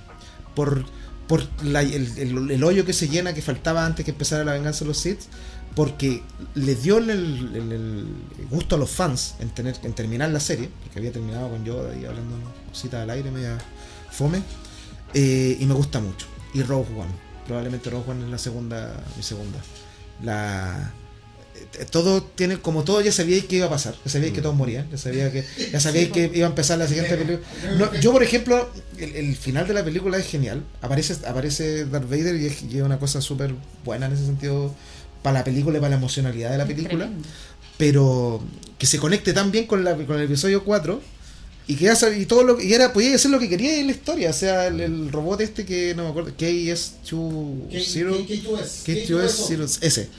Que es un personaje increíble, a mí me gusta mucho su forma de ser. Todo está súper bien hecho y todo es desechable porque mueren todos al final, o sea, da lo mismo. Pueden mandarte la caja que queríais dentro y iban a morir todos de héroes. Y eso me gustó mucho. Me gustó mucho que fuera redondita. Sí, lo bacán es que igual te importan los personajes. A pesar de que los veí una vez, sí, te duele que mueran, esta relación entre Truth y su compañero, que las interpretaciones que tú le quieras dar a ese tipo de relación dan como un poco lo mismo, pero te importa el sacrificio, sí. Porque se quería lograr algo como más grande que tú mismo. Entonces, y como decías tú, conecta súper bien con la fiereza de esa escena del pasillo. Que a mí cuando yo la vi me recordó mucho a Old Boy, la coreana, la coreana, sí. Que de una fiereza tremenda. Y ahí uno dice, Darth Vader era potente y tuvimos que esperar, o sea, no necesitábamos esperar tantos años para saber que era así, pero verlo bien tan hecho es como que algo que se agradece. Sí, yo concuerdo con Andor y Rogue One, pero yo los veo como o sea, ahora con la segunda temporada que se viene, la veo como la trilogía de Disney que es. Para mí esa es la trilogía nueva.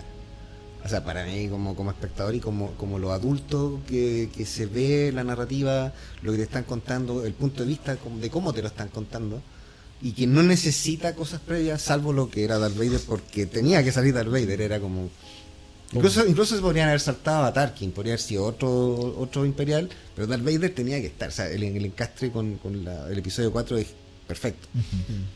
Y rescataría también lo que fue el Mandaloriano en sus 2 primeras temporadas.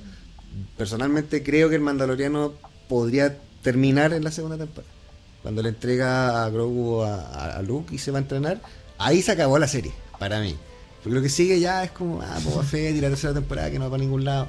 Ahí podría Boba terminar Fett la serie. Mandaloriano 2.5. De hecho, lo es. Sí, es cierto. Y es la parte más interesante de Boba Fett, esa parte de esos capítulos. ¿Sí? De hecho, no me parece una mala serie, pero no es perfecta. O sea, creo que las 2 primeras del Mandaloriano y lo que es la trilogía Andor 1, 2 y Rogue One, creo que es lo mejor que han hecho. Oye, espérate, yo quiero darle una mención honrosa a Rebels. Bueno, a mí Rebels también me gusta mucho. Sí. La historia de Rebels es muy llamativa. Y es lo mismo, por ejemplo, de Andor, no lo mismo, pero tú veis el imperio afectando a ciudadanos comunes y corrientes que tienen sus vidas, que algunos, no sé, pues, tienen traumas, por ejemplo, como Kanan Jarrus. y gente que simplemente fue afectada por el imperio, Pero- tratando de sobrevivir, porque al principio no son rebeldes, simplemente son smugglers, creo que son de ese tipo. Entonces no, a mí me gusta mucho Rebels, pero Sí, claro, tiene esa cosa del rebelde de a pie. Claro. Que- Salen los que inquisidores te por lo primera hacen vez. muy cercano y creo que el encastre con lo que es la parte más tradicional, como los Jedi, el lado oscuro, que tuvo Rebels es mucho más orgánico que, Eso. que otras esa versiones, es la otras cosa, cosas más nuevas. que algo sea orgánico le da toda la parte que es buena a Y que algún importe producto. en el fondo. Exacto. Eso es súper clave. Yo vi Ahsoka después de haber visto Rebels, o sea, me salté los capítulos rellenos, que fui como a la médula. Y después vi Ahsoka y era como, no necesitaba ver esta historia contada así. Sí, O sea, eso. Era Lo que yo quería ver demasiado- de Ahsoka, por lo menos, estaba en el episodio 5, creo que de Ahsoka. Y ya ¿En serio? lo demás, como que me dio, como que no sé, siento que disfrazaron la historia de Ahsoka para darle continuidad a Rebels. Que creo que para los fans de Rebels no es algo malo, es algo como bonito que pasó. Pero siento que podría haber durado menos y Sí. que el episodio 5 muerto. Sí, de hecho, Ahsoka podría haber sido una película más larga, Sí, más que 6 capítulos, 7 que son. Ahsoka termina con Tron, ¿cierto? Sí, Tron Ese- en la galaxia Es lejana. que es todo lo que necesitábamos, weón. Tron en live action. Pero podría haberlo contado con menos capítulos. Sí, no, de más, hay- de más, hay sí. capítulos que yo no recuerdo. O No. sea, de Ahsoka, Yo no me acuerdo de Ahsoka más que de lo Era último al Sabine final. Wren. yo el capítulo 3 no lo recuerdo. El Yo para mí capítulo 4 Ahsoka no lo recuerdo. Para mí como- Ahsoka es cuando está con Luke, creo que eso pasó en Boba Fett. en Boba Fett. Sí. Para mí eso es Ahsoka. No, y no el me acuerdo capítulo- del resto de el Ahsoka. capítulo de Ah, y hay un Ahsoka- capítulo de Ahsoka también. El antes. capítulo de Ahsoka en Mandaloriano es Muy bueno. arte. Esa weá es cine. Sí. Y después tiráis una serie que. Que ya, no es ¿y? Ahsoka, po. Que O no sea, es Ahsoka, es no te como- cuenta. O sea, ¿Qué po- pasó? Claro, o sea, yo creo que ahí hubo un poco de publicidad engañosa, porque claro, vemos la lucha de Ahsoka y todo como más tiradito al final. O sea, claro. yo no sé si el fantasma de Anakin estaba justificado o no para lo que fue la serie o para lo que nos mostraron en el fondo. Es que quizás sí podría haber sido justificado, pero si hubiera agotado más los tiempos, porque como que Sí. se empieza a ir para otro lado y después no, pero sí, pero no, y ya no me interesa, yo quiero ver como la médula de O esto. sea, yo rescato solamente el episodio de la lucha interna de Ahsoka cuando enfrenta su propio lado oscuro, Claro. que es lo que personalmente a mí lo que me llama de Star Wars, ¿cachai? Es como esa búsqueda personal de tu propia bondad y abrazar tu propia oscuridad para tú ser tu propio constructo y tu propia persona y hacer llegar al punto gris. En el fondo. Claro, Claro. que es como lo que la secuela, la trilogía de Kathleen Kennedy no logró hacer. Claro. Y la pregunta final para ya terminar esto. ¿Cómo debe seguir Disney el camino de Star Wars? ¿Series? ¿Animación? Eric, ¿tú quieres...? Yo no me importa. Yo voy a ver lo que venga. O sea, aunque te ofrezcan caga en pancito, No, tú a lo mí, vas a comer. no, a mí no me gusta, yo personalmente no tengo esa idea de cómo debería ser porque es una historia que quiero escuchar. ¿Quién la está contando? Puta, ya es más allá de quién la esté contando, porque todos tenemos nuestra forma de ver Star Wars y es una historia viva por sí sola. La gente va haciendo su fanfic de todas formas y las historias que salen detrás y toman lo que Disney dijo que era Legends, para nosotros sigue siendo canon efectivamente en algunas partes. Oh, Entonces, sí. claro, entonces no, sí, lo pueden contar con historias, series. Por ejemplo, las películas yo creo que ya no debería ser algo tan... A mí me gusta mucho más la forma de la serie. Siento que te atrapa más. Tenéis mejor forma de desarrollar una idea si lo hacéis bien. Si lo hacéis mal, Tenéis más tiempo. Claro, si lo hacéis mal, tenéis Obi-Wan, no sé. Entonces no, las series tal vez podría ser la respuesta. Pero lo que va a venir, voy a criticarlo todo, pero va a ser bienvenido. Va a ser nuevo material. ¿Cachai? Como de Acolyte, que es terrible, pero ok, espaguitas láser, vamos a ver qué pasa con la fuerza. Salen... Entonces, No creo que sea peor que los pequeños Jedi. no, ni siquiera he visto los Young Jedi. Aparte que ya sabéis que se van a morir. Como terrible. Además, Sí. No, sí, yo- eso fue lo bueno de Boba Fett, que cachamos que Grogu se salvó de la purga de Kylo Claro, Ren. pues, claro. o sea, Sí, tal. A mí me pasa que yo no quiero que saquen más cosas. Yo personalmente, y me pasa también con Marvel, en general con los superhéroes, deberían parar. parar unos buenos años, dejar que el producto descanse en el imaginario, en la gente. No lo va a hacer claramente, No. porque sabemos que cómo funciona Disney, pero a título personal creo que sería lo más sano parar y dejar que madure este tema y si van a hacer algo nuevo, que tenga coherencia, o sea, que sea lo más como rescatamos ahora, que lo más coherente es Andor, que se vaya un poco para allá, o sea, que tenga Jedi, pero ya también dejen un poco del pasado en el fondo. Y si van a hacer una trilogía nueva, que plantee otros temas dentro del mismo canon, ¿cachai? Pero para hacer eso, y tienen que tomárselo en serio de partida, dejar un poco de lado el tema económico y ver que esto sea coherente. Y para eso necesitáis tiempo y para eso necesitáis parar. Necesitáis que repose el asunto. Que se cree el misticismo que de se cree nuevo el que se creó misticismo. durante el tiempo Claro, que faltó. se mencionaba que pasaron 10 años entre el episodio 3 y el episodio 7. 10 años ya es una generación. Aquí no están dejando pasar ni un año entre una serie y otra y no tenéis coherencia, no tenéis o sea, habláis de cánones pero no lo estáis respetando. Paren, yo creo que tienen que parar. Yo voy a ser un poquito abogada del diablo. Porque yo, así siéndoles bien honesta, yo amo Star Wars. Si hay un producto nuevo, me va a interesar, lo voy a querer ver. La idea es no llorar al final como en Obi-Wan, por ejemplo. Que es algo que todos estábamos esperando, Ewan McGregor, y al final como que no. Pero siento, le encuentro la razón a Abraham, que en realidad hay que dejar respirar el producto. O sea, yo pienso, por ejemplo, en que yo voy a querer mostrarle a mi hija Star Wars. Voy a mostrársela en el orden en que salieron.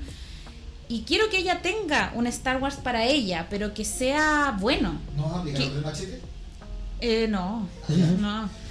Pero que haya un puente coherente que diga, pucha, en realidad esto tiene el espíritu de lo que mi mamá me mostró y de lo que a ella le gustaba y que a mí también me puede gustar o que también lo voy a poder disfrutar. O sea, van a seguir saliendo productos. Está anunciada la película de Rey, Skywalker. Está anunciada para el 2026, o sea, es algo... Pero es algo que en el fondo tú vas a poder elegir si lo ves o no. O sea, todo lo vamos a terminar viendo, a lo mejor nos va a gustar, le vamos a encontrar cosas rescatables, pero siento que si van a haber cosas buenas o nuevas, ojalá, mi pensamiento utópico, ojalá que sean como cosas rescatables, buenas, que tú, como Andor, por ejemplo, que para mí Andor es un accidente dentro de todo lo que hay en Disney ahora. Y Star Wars es un universo tan grande que puedes crear un montón de cosas siguiendo como los lineamientos básicos de lo que es la saga. Entonces, teniendo una mente como Filoni, teniendo, no sé, los recursos que tiene Disney, la tecnología nueva que se está creando, sí se puede, sobre todo ahora que hay como una serie de cine de autor que está saliendo ahora, que es súper interesante, que también es un tema que se puede conversar después, pero no es imposible. O sea, hagan más cosas, pero háganlas bien. Yo quiero rescatar un poco algo que dijiste, que el mundo Star Wars se puede contar de distintas formas, y eso se vio en el Mandaloriano. Que hay capítulos que son western, hay capítulos de samurai, hay capítulos que juegan con los códigos del cine de terror cósmico. O sea, hay capítulos que cuando están en la cárcel y están todos arrancando, eso es Alien. Sí. Hay cine western, el capítulo de Ahsoka es una película de samurái. Entonces se pueden contar distintas historias de distintos estilos dentro del mundo de Star Wars, y creo que eso no se ha explotado bien. O sea, se ha explotado un poco el tema de las películas de guerra, espionaje, western, pero faltan cosas y creo que se podría hacer bien. Se podría hacer una comedia de Star Wars si se hace correctamente. ¿Te gustaría en algún minuto trabajar para...? No, sería, brevemente. Yo creo que ese es el sueño de ¿Ya? todo El sueño del negro. pibe. El sueño del pibe de alguien que ha trabajado en visual, trabajar para Star Wars. Incluso ahora, sí. O sea, Porque como... si hacemos el verso, ponme limpiando baño y hazme maestro Claro, Jedi, y al claro, final- sí. Hablo con Yoda. Así. Oye, ha sido un tremendo privilegio. Es una pena que tan poquito tengamos de tiempo para poder... Segunda hay que hacer parte, segunda, tercera sí, y muchas segunda más partes. parte, segunda Oye, parte. les tenemos un pequeño presente a todos ustedes. ¿En Es serio? muy pequeñito, pero quiero que se lo lleven con el corazón. Es una chapita de Millennial Falcon. Qué Para ti, lindo. una, Eric. Muchas y para gracias. Michelle, le vamos a dar 2 porque una para su hija, Muchas gracias. Vamos a ponerlo ahí. para que ella en algún minuto, cuando sea más grandecita, nos pueda ver en nuestro canal. Mamá que estaba hablando de Por supuesto. Quizás pueda participar también. Sí, en algún minuto. ¿Quién sabe? Eric Burgos, criticar los títulos. Eric Burgos, el doctor Padilla, Abraham Flores y Michelle Parada, nuestros invitados del día de hoy. Muchísimas gracias por venir a este capítulo especial del 25 años del episodio 1 de Star Wars, donde analizamos toda la era Disney. Así que yo les quiero recordar a ustedes, amigos, y me voy a tomar una licencia aquí después de... pueden encontrar todos nuestros capítulos en nuestro canal de YouTube, Millennial Falcon Podcast, con 2L y 2N. Desde el inicio hasta el capítulo de hoy. Tenemos unboxings, tenemos comentarios de mangas, entre otras cosas. También nos pueden escuchar en Spotify, @ Millennial Falcon Podcast. Tenemos también nuestra cuenta de Instagram, de Facebook y de TikTok, como @ Millennial Falcon Podcast. Me voy a tomar la licencia de darle las gracias a todos mis amigos que estuvieron en el cumpleaños 40, porque lo voy a mostrar. Es menester mostrarlo. Este fue el regalo que me hicieron, un tremendo cuadro, así que agradecido a Andy, Eric, Vale, que no estuvo aquí. Dije que le voy a decir que nos abandonó hoy día, abandonó el barco, así que la perdonamos por eso. Amigos, muchísimas gracias por estar con nosotros. Denos todo su amor, su likes para este video. Y nos vemos en un nuevo episodio de Millennial Falcon Podcast cuando tengamos que analizar todo lo que se ha venido de estas semanas. Porque ya salió Deadpool con Wolverine. Tenemos noticias sobre Stranger Things y muchas otras cosas más. Así es que los esperamos en un próximo capítulo de Millennial Falcon Podcast. Chao, chao. Adiosín. Que la fuerza los acompañe. Y Kathleen Kennedy. No. Ya, tenés que eliminar esa.